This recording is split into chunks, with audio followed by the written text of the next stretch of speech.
انسان تبھی اللہ کی طرف رجوع کرتا ہے جب وہ دنیا میں اپنا ہر ہنر آزما لیتا ہے اور پھر بھی اسے چین اطمینان نصیب نہیں ہوتا۔ پھر اس کو یقین ہوتا ہے کہ صرف اللہ کی محبت کے سوا ہر محبت نے فنا ہو جانا ہے۔ اللہ نے انسان کو دل دیا ہے مگر اس کا سکون صرف اپنے پاس رکھا ہے، اور فرمایا کہ یاد رکھو دل کا سکون صرف اللہ کی یاد میں ہے۔ آزمائش میں اللہ اذیت دینے کے لیے نہیں بلکہ کچھ سکھانے کے لیے ڈالتا ہے۔ جتنی جلدی سیکھ جاؤ گے اتنی جلدی وہ دور ہو جائے گی۔ جب اللہ راضی ہونے لگتا ہے تو بندے کو خود اپنے عیبوں کا پتہ لگنا شروع ہو جاتا ہے، اور یہی اس کی رحمت کی پہلی نشانی ہے۔ اس دینے والے کا دروازہ کبھی بند نہیں ہوتا، یہ تو لینے والے ہی دروازہ کھٹکھٹانا بھول جاتے ہیں۔ اس کائنات میں صرف اللہ کی رحمت کی دکان ایسی ہے جہاں خریداری کے لیے اگر جیب میں کوئی نیکی نہیں تو آپ ہاتھ میں چند آنسو رکھ کر جو چاہیں لے لیں۔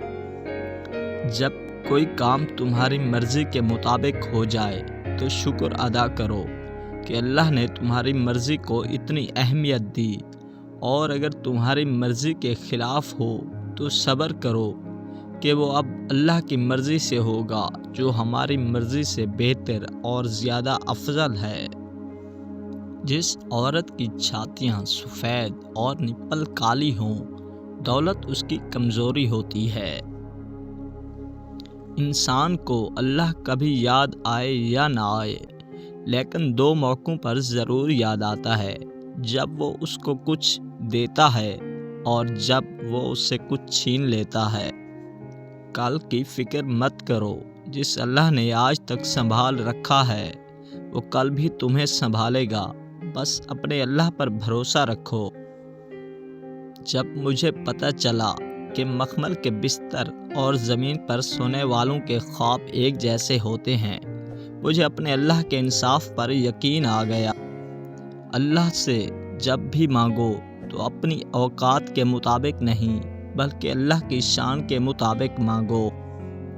اللہ کے خوف سے گرنے والا آنسو بے شک چھوٹا کیوں نہ ہو لیکن اس میں اتنی طاقت ہوتی ہے کہ وہ سمندر کے مطابق گناہ مٹا دیتا ہے۔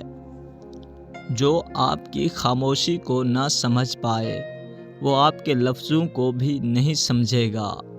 روٹھ جانے کے بعد غلطی چاہے جس کی بھی ہو، بات کا آغاز وہی کرتا ہے جس کو بے پناہ محبت ہو۔ زندگی میں دو چیزیں بہت تکلیف دیتی ہیں، ایک جس سے محبت ہو، محبت نہ ہو اس کے ساتھ رہنا، دوسرا جس سے محبت ہو اس کے بغیر رہنا۔ رشتے تو ہمیں اسی روز مل جاتے ہیں جس دن ہم اس دنیا میں آتے ہیں، لیکن ان رشتوں سے محبت تب ملتی ہے جس دن ہم اس دنیا سے چلے جاتے ہیں۔